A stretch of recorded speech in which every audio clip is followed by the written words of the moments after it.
Lembro-me de estar na cirurgia e naquele momento senti amor. Pensei que devia ter morrido na mesa de operação. Em seguida, meu lado analítico e científico entrou em ação. Espera um minuto. Se eu morri, o que é tudo isso? Primeiro, porque não acredito em nada. E segundo, porque meus pais sempre disseram que eu iria para o inferno por ser ateu. No entanto, eu não estava experimentando nenhuma dessas coisas. Foi então que comecei a me perguntar o que realmente estava acontecendo e por que eu estava ali. Fiz essa pergunta em minha mente, mas logo veio uma resposta para o pensamento que tive. A resposta veio como se fosse ao meu redor, na atmosfera, dizendo: "Este é o seu lar, você é parte de mim, você é parte de nós. Bem-vindo de volta ao lar." Quando ouvi isso, perdi o controle, pois naquele instante me lembrei. Imediatamente soube. Meu Deus, aquela vida que tive na Terra era apenas uma ilusão. Aquilo que eu estava fazendo lá embaixo, na Terra, era apenas um estado temporário. Antes de continuarmos este lindo relato, por favor, certifique-se de deixar o seu gostei, se inscreva no canal e ative o sino para ser avisado a cada novo vídeo. Ao final da história, ficarei agradecido se me contar de onde você é e o que achou desse relato. Agora, vamos à experiência. Sou Nancy Ryan. Cresci em uma pequena fazenda familiar no meio de campos de milho, na parte noroeste de Chicago. Eu era uma criança muito diferente, bastante espiritual. Olhava ao redor e via a presença divina em todo lugar. Dizia à minha família: "Meu Deus, Deus está nas árvores, o Espírito está por toda parte." Eles me olhavam de forma estranha, pois éramos católicos, e minha família era bem católica, não apenas católicos de fim de semana ou de ocasião. Quando eu tinha cerca de 15 anos, começaram a surgir muitas notícias sobre padres que estavam abusando de crianças, especialmente na área de Chicago. Foi nesse momento que comecei a questionar minha visão anterior sobre Deus. Será que eu estava apenas imaginando tudo aquilo? Por volta dos 16 ou 17 anos, eu já tinha praticamente decidido que Deus não existia, porque se ele existisse, como isso poderia acontecer? Isso consolidou meu afastamento da religião ou da espiritualidade. Entrei na faculdade e obtive uma série de diplomas em geologia, tornando-me uma pessoa muito racional. Cientista, muito focada no material, por volta dos meus 20 e poucos anos, eu já era uma ateísta bastante convicta. Depois da faculdade, trabalhei para o Departamento de Energia por um tempo, fazendo coisas bastante científicas no oeste dos Estados Unidos. A maior parte do trabalho acabou se tornando escrita científica, porque eu era muito boa em escrever, ao contrário de muitos cientistas. Então, eu fazia a revisão dos artigos de jornais ou livros que eles escreviam. E isso basicamente manteve minha carreira até o restante dela. Quando cheguei aos meus 40 e poucos anos, tinha 46 anos e havia me mudado para Boulder, Colorado. Comecei a sentir uma certa insatisfação com o rumo da minha vida. Algumas coisas não tinham ido bem. Meu casamento havia terminado e eu estava naquela fase de questionar o que viria a seguir para mim. Comecei a procurar outro emprego.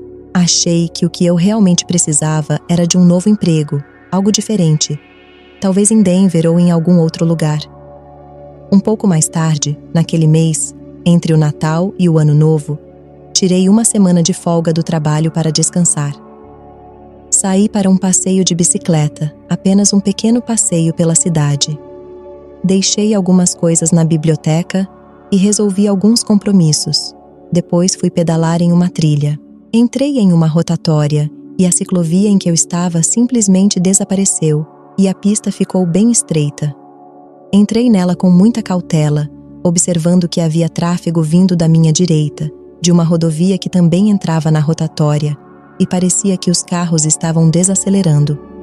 No último minuto, o SUV à frente, em vez de parar, acelerou. Eu estava em uma posição muito ruim, pois estava bem no ponto onde ela estava entrando, e tudo o que pude fazer foi reagir instintivamente, colocando a mão para fora. Não faço ideia do que aconteceu entre o momento em que coloquei a mão para fora e o instante em que acabei no capô do veículo. De alguma forma, fui lançado da bicicleta para o capô do carro, olhando para ela, e vi que ela estava mandando mensagens de texto. Eu tentei bater no para-brisa dela, mas ela continuou dirigindo, sem me ver, mesmo eu estando literalmente ali, na frente. Quando acordei, pensei: qual é o grande problema? Vou simplesmente me levantar e ir embora. Mas alguém me disse: não, você esteve em um acidente sério, preciso que você fique no chão. Quando os paramédicos chegaram, começaram a avaliar meu estado. E, assim que um dos socorristas tocou o lado do meu pescoço, eu gritei de dor. Foi quando percebi que a situação era grave. Levaram-me ao centro de trauma, onde constataram que eu tinha uma lesão na cabeça. Uma clavícula quebrada, 5 costelas fraturadas em vários lugares, um pulmão colapsado. Mas o principal dano foi no pescoço e nas costas. O médico me disse que cada processo das vértebras estava trincado e havia grandes danos nas vértebras do pescoço e da parte inferior das costas. Chamaram um cirurgião que decidiu que poderia corrigir a situação. Ele iria limpar todos os fragmentos quebrados e colocar hastes de titânio ao longo da minha coluna. A cirurgia foi marcada para a segunda-feira após o acidente, 3 dias depois. Eu tinha um medo terrível da morte. Era o maior medo da minha vida. Algo que me paralisava de tantas maneiras. Quando fui levada para a cirurgia, eu estava apavorada, quase convencida de que não sobreviveria. Enquanto me levavam para a mesa de operação, o anestesista aplicou o sedativo e, em questão de segundos, comecei a adormecer. Em cirurgias anteriores, eu sempre entrava num estado de vazio cinza e, de repente, acordava na sala de recuperação. Mas, desta vez, ao adormecer, me senti ainda mais acordada do que antes. Foi naquele momento que percebi que algo estranho estava acontecendo. Acordei e o que vi foi uma colina linda, como um prado, com grama baixa e flores ao meu redor. Eu estava na encosta da colina, olhando para uma série de cadeias de montanhas ondulantes. Pensei: bem, essa é uma alucinação interessante. Posso lidar com isso enquanto estou em cirurgia. A primeira coisa que notei foi uma onda de paz, como se estivesse na frente de uma lareira, com aquele calor suave passando por mim, como se estivesse sendo abraçada. Senti uma enorme aceitação e amor incondicional me envolvendo. Era poderoso. Foi então que soube que algo não estava certo. Pensei: meu Deus, morri. Acho que morri. Lembro-me de estar na cirurgia e naquele momento senti amor. Achei que devia ter morrido na mesa de operação. Então, meu lado analítico entrou em ação. Espera aí, se eu morri, o que é tudo isso? Porque primeiro, eu não acredito em nada, e segundo, meus pais me disseram que eu iria para o inferno por ser ateia, mas não estou experimentando nenhuma dessas coisas. Foi nesse momento que comecei a me perguntar o que estava acontecendo e por que eu estava ali. Fiz essa pergunta em minha mente e logo veio uma resposta ao meu pensamento. A resposta parecia vir de todos os lados, do ambiente ao meu redor, dizendo: este é o seu lar. Você é parte de mim. Você é parte de nós. Bem-vinda ao lar. Quando ouvi bem-vinda ao lar, desabei. Naquele momento, me lembrei de tudo e soube imediatamente. Meu Deus, aquela vida que eu tinha na Terra era apenas uma ilusão. Aquilo que eu estava fazendo lá embaixo era apenas um estado temporário, e isso aqui é o real. Era tão óbvio. De repente, vi alguém se materializar como se saísse de uma névoa. Ela tinha uma forma vagamente humana e parecia ter cabelos longos, mas nunca consegui ver seu rosto claramente, pois não se tratava dela, e sim de mim, aprendendo o que eu precisava aprender. E foi isso que ela me disse: é hora de você aprender o que precisa para voltar e fazer da sua vida algo que valha a pena. Essas foram praticamente suas palavras exatas. Uau, eu não vou voltar para lá. Está brincando comigo? Eu não vou voltar para aquele lugar, eu disse. E ela respondeu: bem, você já concordou em voltar. Eu reagi como quando era mais jovem, naquela fase em que era difícil de lidar, sempre desafiando meus pais. Então comecei a desafiá-la também, dizendo que não queria voltar e que não me lembrava de ter concordado com isso. Ela respondeu: você concordou com isso antes de nascer para esta vida. Deixe-me te mostrar. Foi como um momento de filme, onde na frente de mim, no ar, algo se materializou, como uma tela de cinema, e ela me mostrou eu mesma planejando minha vida antes de nascer. De certa forma, a experiência já estava planejada, e eu pude ver isso. Houve um momento em que olhei para trás e tudo o que vi foi neblina, uma névoa cinzenta, enquanto na minha frente havia algo vibrante, talvez uma floresta, um desfiladeiro ou montanhas. Mas atrás de mim não havia nada. Perguntei a ela sobre isso e ela disse: "O lugar onde você está agora não é a realidade final para onde você vai. Este é um..." Ela chamou de lugar de espera e disse: "Este é o seu lugar de aprendizado. Aqui, criamos um ambiente confortável para você, com coisas que você gosta, lugares que fazem você se sentir bem, para que possa aprender o que precisa aprender antes de voltar e fazer da sua vida algo que valha a pena viver." Ela me ensinou não apenas sobre aquele lugar espiritual em que eu estava, mas que tudo era baseado em uma estrutura energética e não física. "Tudo o que você vê ao seu redor é uma ilusão", disse ela. Quanto mais eu pensava nisso, mais eu sabia que era verdade. O tempo que fiquei na mesa de operação, porque meu coração parou e minha pressão arterial despencou, foi cerca de 2 minutos. Mas, na experiência que eu estava tendo, se fosse comparar com o nosso tempo, pareceria que durou 2 ou 3 meses, embora lá parecesse uma eternidade. Era uma experiência de tempo completamente diferente. O que percebi é que não é que o tempo passe de forma diferente, mas que, no nível espiritual, estamos fora da nossa percepção de tempo. Fui a um lugar onde vi o mapa da minha vida. Era como um mapa de realidade virtual, parecido com um antigo mapa náutico espalhado ao meu redor, e eu estava no centro. Havia uma grande rosa dos ventos, e ao olhar ao redor, eu via diferentes caminhos que percorri ou poderia ter percorrido até aquele ponto, que então havia muitos outros caminhos ramificando-se a partir de onde eu estava, todos levando ao mesmo destino. O ensinamento que recebi naquele momento foi que podemos seguir muitos caminhos na vida, e todos eles nos levam ao mesmo lugar. Não há um único caminho certo que devemos seguir. A outra lição que percebi foi que a rosa dos ventos estava figurativamente centrada na área do meu coração. Ela me explicou que não devemos apenas usar o cérebro para tomar decisões, mas também precisamos nos aprofundar no que chamamos de intuição, ou aquele conhecimento interno. Ela disse: "Equilibre os dois para que tome decisões de um lugar realmente holístico, em vez de apenas decisões analíticas." Até aquele ponto da minha vida, eu havia ignorado completamente isso, nunca prestei atenção. Depois disso, tive o que as pessoas chamam de revisão da vida. Na época, é importante entender, eu não conhecia nenhum desses termos, não sabia sobre experiências de quase morte, não sabia sobre revisões de vida, não tinha ideia de nada disso. Ela me levou por um vale sinuoso nas montanhas, até algo que parecia um lago nas alturas. Ela então disse: "Quero que você se ajoelhe à beira do lago e toque a superfície da água." Então, eu fiz isso. Eu me sentei sobre os calcanhares e fiquei apenas observando a superfície da água e as ondulações que se formavam. Sobre essas ondulações, eu via pequenos bolsões, como se fossem vídeos de momentos específicos da minha vida física. E quando eu focava em um deles, não era como se eu estivesse assistindo de fora, eu voltava a viver aquela experiência. Eu estava lá novamente, vivendo aquilo de minha própria perspectiva, mas também sentindo as experiências das outras pessoas envolvidas, que eu podia sentir tudo o que elas sentiam, como se fosse eu.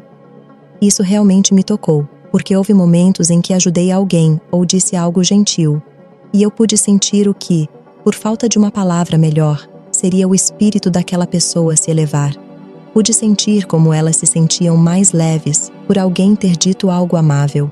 E também pude ver os efeitos posteriores dessas ações. Se eu dizia algo positivo e encorajador para alguém, via como isso permitia que essa pessoa fosse mais positiva com outras pessoas.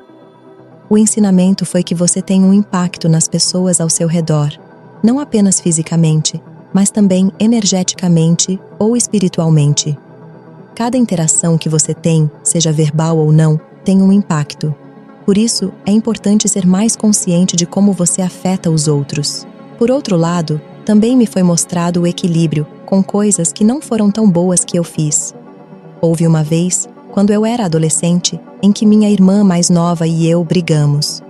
Brigávamos como gato e rato quando éramos crianças. Nunca víamos as coisas da mesma maneira. Eu a amava, mas não nos dávamos muito bem. Lembro que, em uma ocasião, eu tinha 17 anos e ela 14, disse algo não muito gentil para ela. Naquele momento, eu não pensei muito sobre isso. Era apenas uma maneira de afastá-la porque eu estava cansada da briga. Disse algo bobo e nada agradável, e ela não reagiu, apenas saiu. Mas, na minha revisão de vida, eu pude sentir a dor que causei a ela naquele momento. Isso foi a segunda coisa que mais me marcou. Quando senti a dor que causei a ela, foi como o maior ensinamento da minha vida. Eu gostaria de poder mostrar às pessoas o quanto suas ações afetam os outros. Suas palavras afetam os outros. Naquele momento, eu percebi que precisava mudar a maneira como interagia com as pessoas. E isso foi como um grande despertar para mim. Desde que voltei, eu me lembro disso quase todos os dias, e isso me ajuda a moldar a maneira como interajo com as pessoas. Sou muito mais cuidadosa agora. De repente, pela primeira vez em toda aquela experiência, olhei para cima e havia nuvens no céu. Ficamos ali, apenas observando, como quando éramos crianças, e procurávamos formas de animais nas nuvens. Fizemos isso por um tempo, e então ela se levantou e disse: "Bem, está na hora de você ir agora." Eu não fiquei feliz em ouvir isso. Pensei que havia passado por algum tipo de teste e que ficaria lá. Eu realmente estava planejando uma maneira de dar a volta na minha guia e continuar correndo até encontrar o lugar onde deveria estar. Eu também pensei que se fizesse uma birra, eles me deixariam ficar. Comecei a ficar um pouco emotiva, e então ela colocou as mãos no meu ombro quebrado, nas minhas costelas e bem no topo do meu externo, que também estava trincado. E, de alguma forma, ela me enviou de volta. Acordei na sala de recuperação gritando. Estava furiosa por ter voltado. A enfermeira que estava ao meu lado se assustou e eu continuei gritando: "Onde ela está? Onde ela está? Eu não quero estar aqui. Posso voltar?" Eles provavelmente pensaram que eu estava tendo algum tipo de episódio psicótico. O anestesista veio conversar comigo e conseguiu me acalmar um pouco, mas continuei pedindo: "Vocês podem trazê-la de volta? Por favor, tragam ela de volta." Eles não faziam ideia de quem eu estava falando. Eu tinha uma amiga na sala de espera, então a chamaram, e eu me senti mal por isso. Quando ela entrou, eu disse: "Essa não é a pessoa de quem estou falando.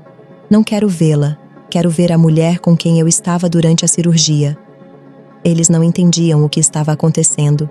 Então, finalmente, percebi que meu lado racional precisava assumir o controle. Lembrei de tudo o que havia acontecido e pensei: "Você precisa ficar quieta, eles não vão entender o que você passou." Então, parei de falar. Eu estava em um hospital luterano, e na manhã seguinte, um dos capelães do hospital entrou no quarto, deu uma olhada e perguntou: "Você está acordada?"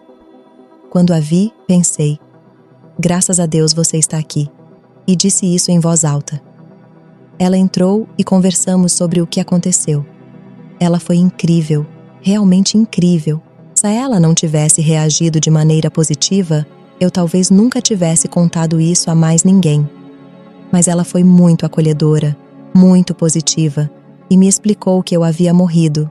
Ela disse: "Você teve uma experiência de quase morte." E eu respondi: "O que é isso?" Ela explicou: "É algo que acontece. As pessoas morrem, nós as trazemos de volta, e elas têm essas experiências." Foi a primeira vez que ouvi falar de EQM.